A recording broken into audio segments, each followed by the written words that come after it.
Mitraya Namaha. Welcome to VS31080 channel, Energy Circles, and today we are going to discuss about some more important health aspects. This is a series of YouTube videos which I am trying to make on health. Basically, the definition of health keeps changing individual to individual. Sometimes people don't have any physical problem, they don't have any physical problem, but they're not diabetic, or they're not hypertensive, or they are not having any particular disease, but they are weak. They are not motivated to do something in life. They are lethargic. They always want a reason to escape work, or we feel like I want to be energetic, but I don't have that energy within me. Then I think this video will help you understand your problem. So today I am going to talk about something very, very essential for our entire understanding of health, right? So, we are consisted of air, water, earth, fire, and the ether element. We are made with it. You cannot deny the fact that we are made with all these, we have all these aspects in our body.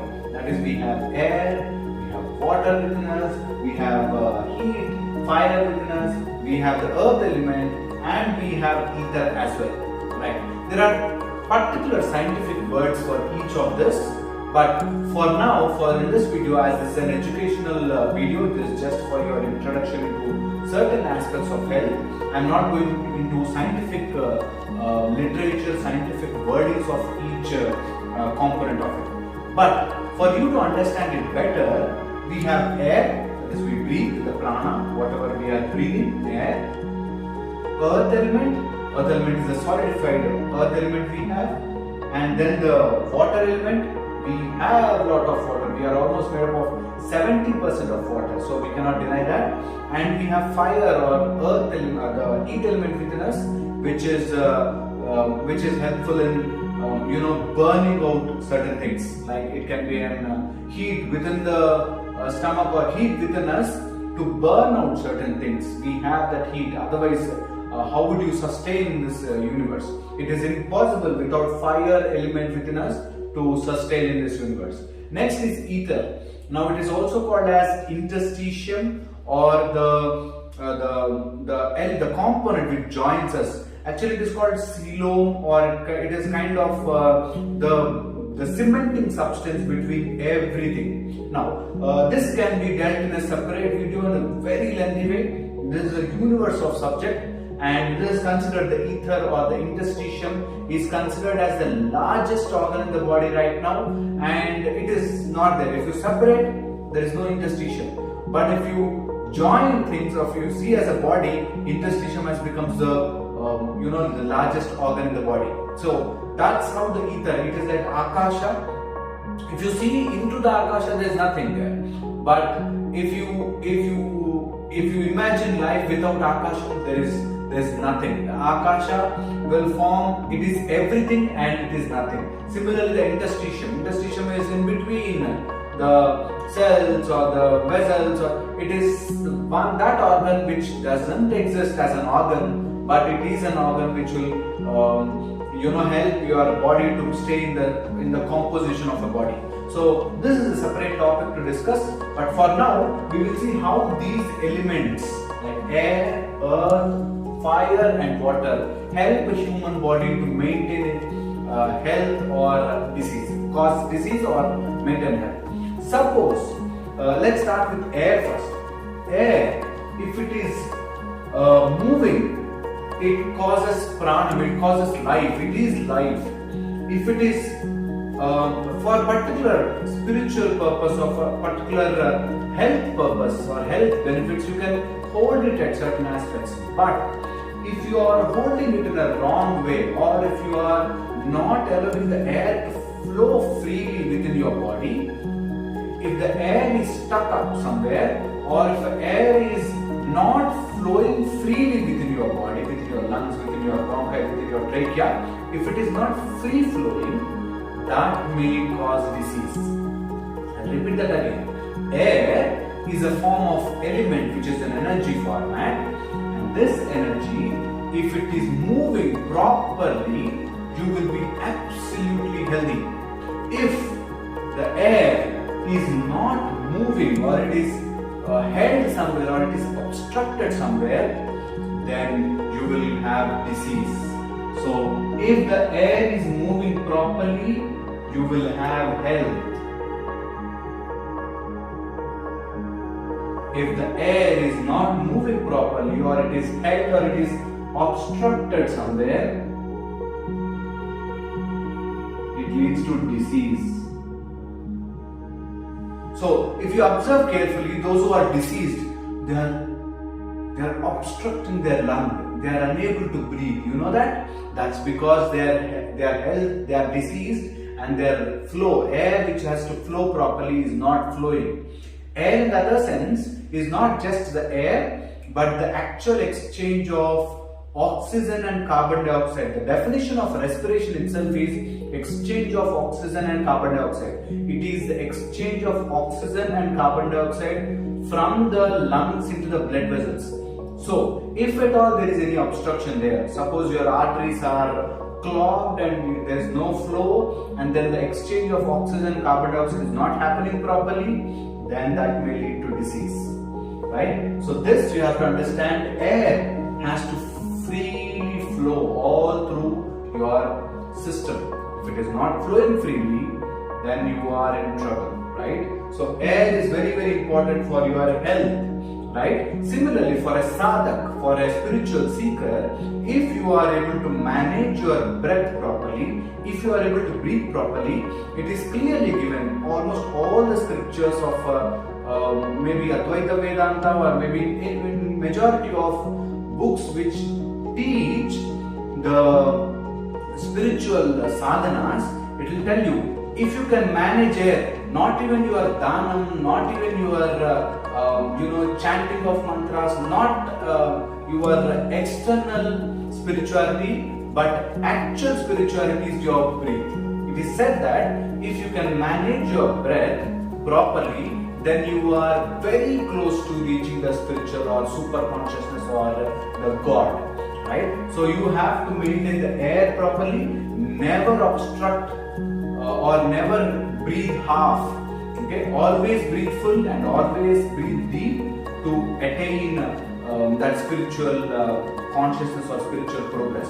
Right? Air, keep it moving, keep it flowing thoroughly. If it is not flowing properly, check where it is not flowing, and make sure that you are changing your position, changing your posture to maintain the health. Right? Next is the earth element. The earth element is supposedly we have entire body is made up of the earth element. Whatever food we are getting is from the earth, right? That way we consider it as earth.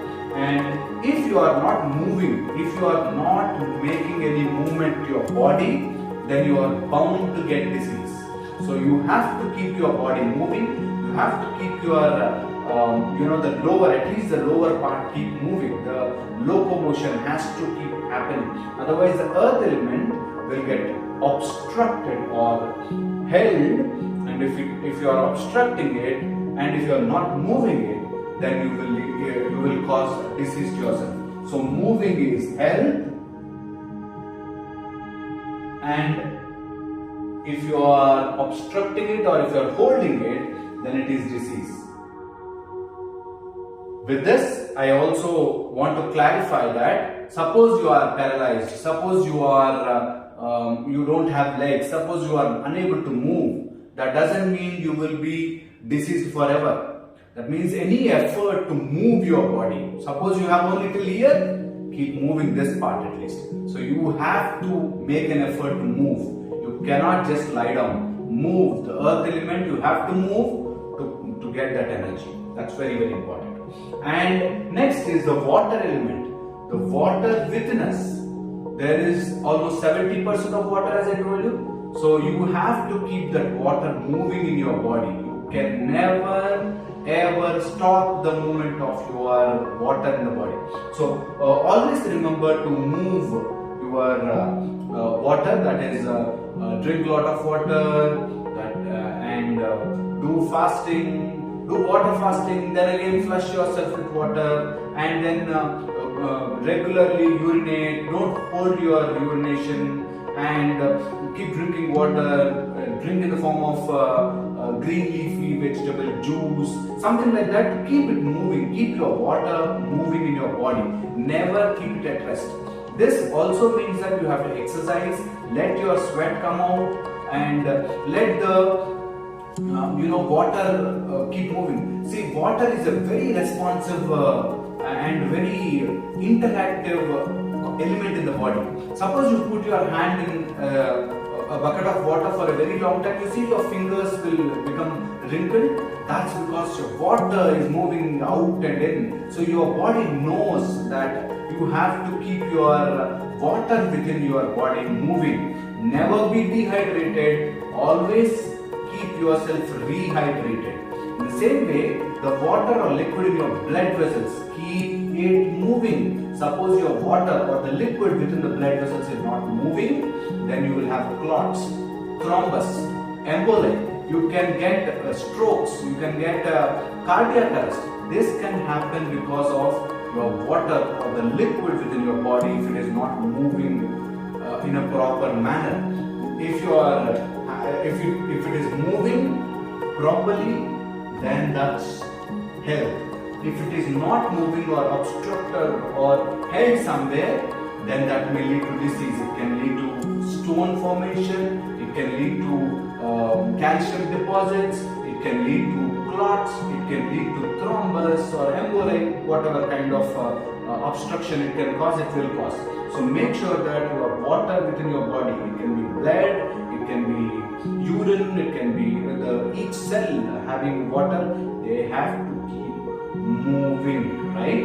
And water is always concentration driven, or it is driven in the form of a concentration gradient, right? And I will explain that concentration gradient here as well. Before finishing that, let me complete the fire aspect. The fire within you or the heat within you have to flow freely. You should never let your heat get accumulated within your body.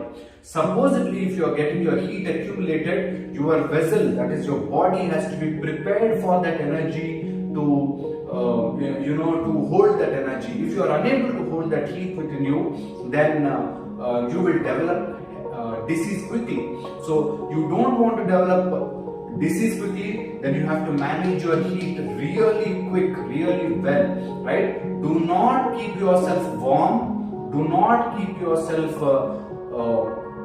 hot, or do not keep yourself in that acidic environment. If you're putting your body in an acidic environment, you will end up in disease for sure. That is why I always suggest you to have alkaline water, maintain an alkaline environment, because you have to manage your fire really, really well.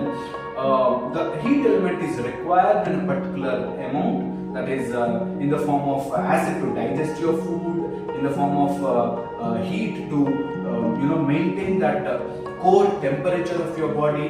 Your body has a particular core temperature. That's why you measure temperature, right?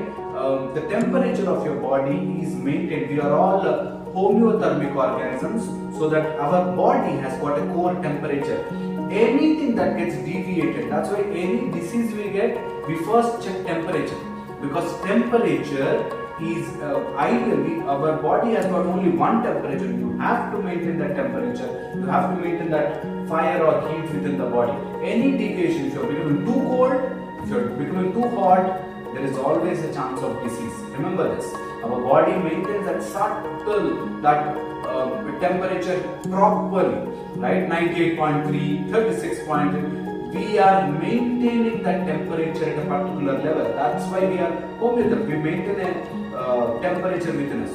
If any deviation from the temperature, any heat generated within our body will lead to disease. The ulcers, the stress, the indigestion. There are so many diseases attached to this. That's because you are not maintaining your heat or fire properly. So eat food properly, take cold water bath regularly, and whatever you are eating, make sure that you are eating a warm or a hot food, and whatever you are eating, you have to make sure that you are maintaining the temperature properly. And if some food is causing too much of heat, too much of acidity, avoid that food for certain days so that your body regains its strength, and then you can go back and eat that food, right? So maintain your heat. The next important point is ether, the interstitium.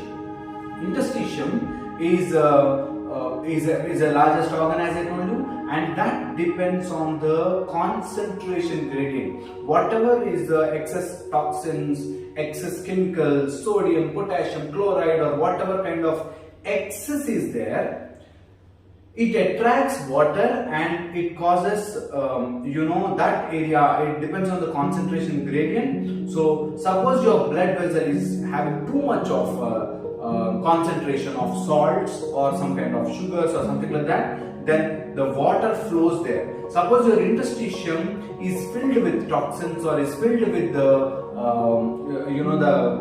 salts, then the interstitium will get frustrated, interstitium will start giving disease. So I want you to maintain your ether, the Akasham element, properly. If you are maintaining the Akash element properly, or if you are able to maintain that concentration of the liquid which is present within the blood vessels, within the cells and the interstitium, if the flow is maintained at the same concentration, then there is no exchange. Suppose if the concentration of your blood vessels, your stomach, your liquid, your air, your water in the cells is less, then the water will go into the interstitium and it causes edema, it causes swelling, it causes inflammation, it causes different things. So that's ether, and that is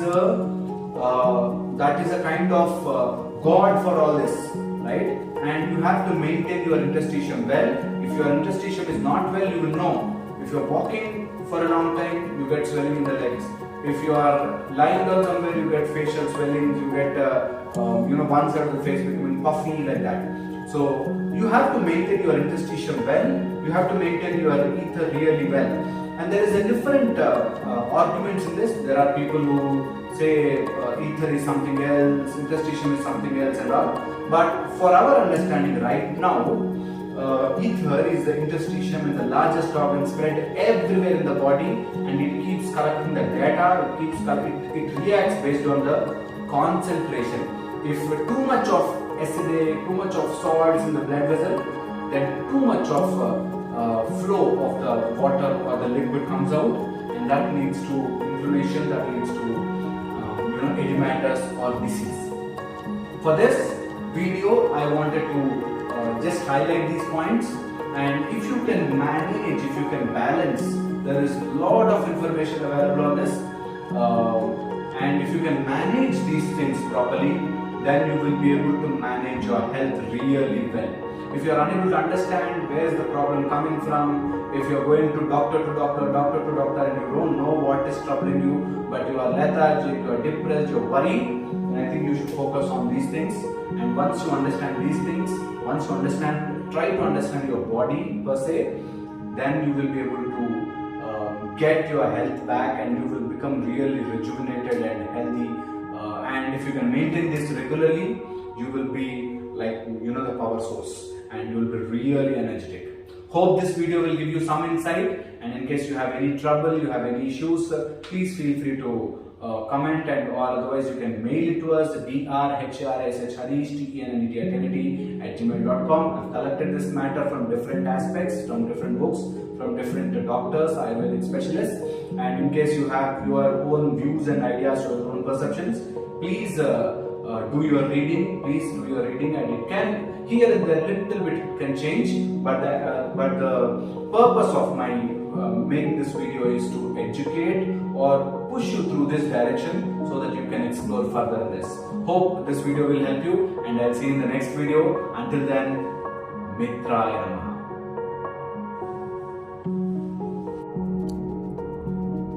Mitraya Namaha. Welcome to Energy Circle's VSP 1080 channel. Thank you for the amazing response. Please do not forget to pass it on and subscribe. Thank you very much. Aditya Sakshi, Sampurna Raksha.